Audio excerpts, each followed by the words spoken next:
they went down inside this groove and kind of made it flush.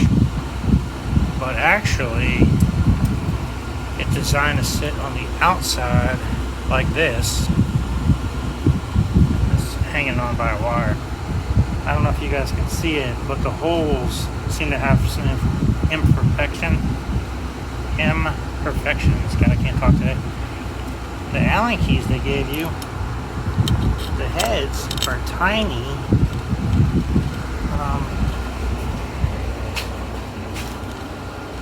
And then the heads that they gave you from the stock manufacturer are way bigger than that.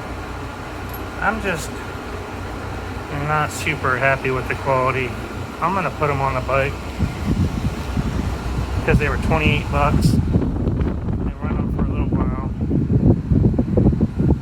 but I was kind of hoping that they were thicker and that they would help me do with cooling or something, but that thin, and then they're way out there, and then they're not really a heat sink to the actual, because there's these aluminum spacers.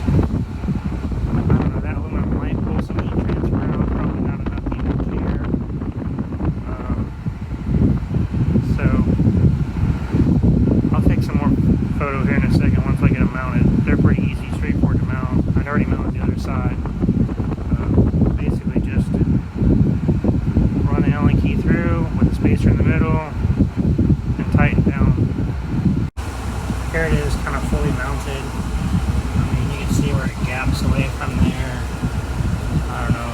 I'm not so sure I even like them. Obviously it's eBay. I kind of got what I paid for.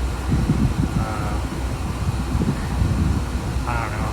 I may tweak them to my likings or just take them back off, but realistically, it just kind of puts my bike out a little bit differently, I suppose. That probably just messed up the road.